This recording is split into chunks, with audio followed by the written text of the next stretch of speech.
Nifty जहां पर खड़ा है ना वो बहुत ही क्रूशियल लेवल है सर। कुछ ब्रोकिंग फर्म ने तो ऑलरेडी इंडिया को डाउनग्रेड कर दिया है निफ्टी को। So hello and welcome. So आज के इस वीडियो में हम बैंक निफ्टी और निफ्टी को नेक्स्ट वीक कैसे परफॉर्म कर सकते हैं उनको एनालाइज करेंगे। और अभी जो है ना मार्केट वो बिल्कुल ही डायरेक्शनलेस है। सपोज कोई भी न्यूज आता है मार्केट न्यूज पे रिएक्ट कर रहा है, कोई सपोर्ट कोई भी रेजिस्टेंस उसको फॉलो नहीं कर रहा है। बट हाँ कुछ की लेवल्स जरूर हैं जिनको कि मार्केट थोड़ा सा भाव दे सकता है आने वाले टर्म्स में। सो वहां पे आप एक वैल्यू इन्वेस्टिंग कर सकते हैं। बाकी तो अभी कोई ऐसा सपोर्ट और जो मेजर रेजिस्टेंस है वो ऐसा काम नहीं कर रहा है, बट फिर भी हम चार्ट को एनालाइज करेंगे। सो उससे समझने की कोशिश करेंगे कि निफ्टी भी नेक्स्ट वीक कैसे परफॉर्म कर सकता है। सो चलिए अपने चार्ट्स पर चलते हैं। तो अब हम आ गए अपने चार्ट्स पर। और जैसे कि मैंने आपको लास्ट वीक बताया था कि निफ्टी 50 जो है उसका एक इंपॉर्टेंट सपोर्ट है 22,800 के आसपास। और जो दूसरा इंपॉर्टेंट सपोर्ट है वो 22,000 काफी की इंपॉर्टेंट सपोर्ट था जैसे कि मैंने पहले बताया। बट अभी तक निफ्टी 50 ने 22,500 को भी नहीं तोड़ा। सो 22,500 के नीचे गया, बट वहां पर एक क्लोजिंग की 22,500 के आसपास। एंड देन उसके बाद अगेन एक बाउंस बैक एंड देन फिर उसके बाद एक डिप जो लास्ट फ्राइडे आया था। अभी इंपॉर्टेंट क्या है? सबसे पहले तो इंपॉर्टेंट है कि जो आपका जो नीचे का लेवल है उसको बचाइए सबसे पहले तो। क्योंकि अगर 22,500 टूटा देन फिर आपका 22,000 खुल जाएगा एंड देन फिर हो सकता है आपका 22,000 भी आपको आता हुआ दिख जाए एक या दो दिन में ही। सो सबसे पहले तो मार्केट अपना न्यूज बेस्ड रिएक्ट कर रहा है। तो न्यूज बेस्ड मार्केट में आप कहीं पर चार्ट को एनालाइज सही से कर नहीं सकते। हो सकता है कि आप चार्ट को एनालाइज करें और आप कहें कि 22,500 एक इंपॉर्टेंट सपोर्ट है, और हो सकता है मार्केट आपको दूसरे दिन उसको तोड़ के दिखा दे न्यूज पे। इस तरह के मार्केट में आप कैसे कर सकते हैं? इस तरह के मार्केट में आप बाय ऑन डिप्स कर सकते हैं। आप अपने स्टॉक्स को हर डिप में ऐड करिए जब भी वो आपका जो रिसेंट सपोर्ट बनाया उसको तोड़ते हैं। अब चलते हैं अपनी निफ्टी की तरफ। तो निफ्टी में अगर आप देखेंगे तो ये एक इंपॉर्टेंट सपोर्ट था जो कि मैंने आपको बताया था, बट ये अभी भी की मेजर सपोर्ट है। हो सकता है कि निफ्टी 22,500 तक आए, उसे टच करे, और टच करने के बाद दोबारा अगर बाउंस बैक करता है तो समझिएगा फिर एक रेंज बनाने का निफ्टी कोशिश कर रहा है।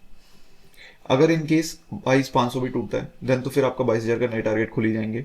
और ऊपर जाने के लिए अब बात करते हैं कि अगर मान लीजिए कि निफ्टी ऊपर की तरफ चलता है, कोई पॉजिटिव डेवलपमेंट आता है वॉर से, वहां पे क्या होगा? तो इन दैट केस सबसे पहले तो आपको निफ्टी को 23,400 का जो लेवल है जो अभी उसने हाई लगाया उसको निकालने दीजिए, 23,380 का।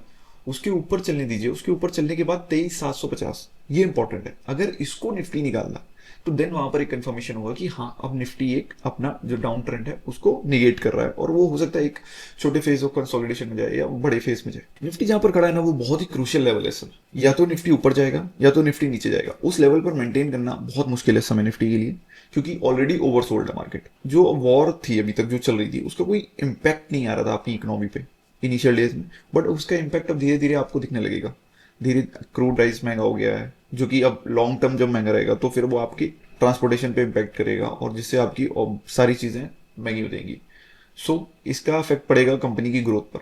अब ये जो क्वार्टरली रिजल्ट आने वाले हैं, इस क्वार्टरली रिजल्ट में अगर कंपनी अपना गाइडेंस रिड्यूस करती है, कुछ ब्रोकिंग फर्म ने तो ऑलरेडी इंडिया को डाउनग्रेड कर दिया है निफ्टी को, जो कि 29,000 का टारगेट दे रहे थे, कुछ 28,000 का दे रहे थे, उन्होंने डाउनग्रेड करके 26, 27 ये कर दिया। ऑलरेडी वहां पर एक डाउनग्रेड आ चुका है। बट अगर कंपनी भी डाउनग्रेड करती है अपनी नेक्स्ट फ्यूचर अर्निंग को, तो उसका मतलब है कि वो जो इम्पैक्ट था वॉर का वो इकोनॉमी पे आने लगा है। कंपनी अपनी ग्रोथ को रिड्यूस करेंगी तो दैट मीन्स डेफिनेटली उनका जो प्राइस टारगेट है जो भी उनका, वो डेफिनेटली कम होगा। वो एक रीजन हो सकता है। तो आप आने वाले जो क्वार्टर की अर्निंग है उस पर ध्यान रखिएगा, वो बहुत इंपॉर्टेंट है। और जो इनिशियल कुछ दिनों में जो आएंगी बैंक्स की आती हैं बड़ी बड़ी, और टीसीएस की आएगी, आपकी एचडीएफसी, रिलायंस, इनकी जो अर्निंग आएंगी इन पर ध्यान रख सकते हैं। देन फिर आपकी कंपनी जो आपके पोर्टफोलियो में वो कैसा गाइडेंस दे रही है उस पर ध्यान रखिए। उस हिसाब से डिटरमाइन होगा कि मार्केट आने वाले 6 से 8 महीने में क्या चाल पकड़ेगा। अभी जो मैंने आपको बताया वो सबसे इंपॉर्टेंट तो अभी 22,500। जब तक 22,500 नहीं टूटता तब तक कोई फ्रेश नीचे सेलिंग नहीं आएगी। अगर 22,500 टूटता है तो देन उस केस में फ्रेश सेलिंग आएगी। अगर ऊपर 23,400 निकलता है, अगर कोई पॉजिटिव डेवलपमेंट होता है तो 23,400 निकलेगा, देन फिर आपका मार्केट एक अप मूव के लिए तैयार हो सकता है। अब चलते हैं अपने बैंक निफ्टी के चार्ट पर।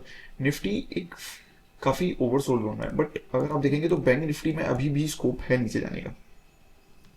Let's go on bank Nifty. Bank Nifty में देखिए, बैंक निफ्टी के चार्ट्स पर अगर आप देखेंगे तो सबसे पहले तो आपको दिख रहा होगा ये एक इंपॉर्टेंट सपोर्ट है जो कि अभी रिसेंटली नीचे लगा है। बट उसके बाद अगर आप देखेंगे तो फिर वहां पर एक आपको 50,900 तक या 51,000 कह सकते हैं, उसको 51,000 तक आने के चांसेस हैं बैंक निफ्टी के। वो बहुत ईजी है। उस निफ्टी नीचे गया तो बैंक निफ्टी इजिली नीचे आ जाएगा अपना 50,000। वहां पे आप एक वैल्यू इन्वेस्टिंग कर सकते हैं। आप डिप्स में बाय करिए, थोड़ी थोड़ी अमाउंट डालिए, लाइक 20%, 20%, 20%, 20%। अब वो राइट टाइम है कि आपके जो इन्वेस्टर होते हैं वो एंटर करेंगे मार्केट में, क्योंकि मार्केट ऑलरेडी ऊपर से अगर आप देखेंगे तो 15-16% करेक्ट हो चुका है, और देन अगर वो 20 के नीचे चला जाता है तो देन तो फिर एक रिसेशन का केस हो जाता है।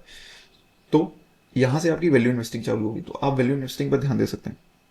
सो मैंने जो अभी आपको लेवल बताए उन लेवल पर ध्यान रखिए। अगर बैंक निफ्टी आपका 53,900 ऊपर तोड़ता है तो डेट मीन्स वहां से हो सकता है एक आपको रिकवरी शार्प देखने को मिले।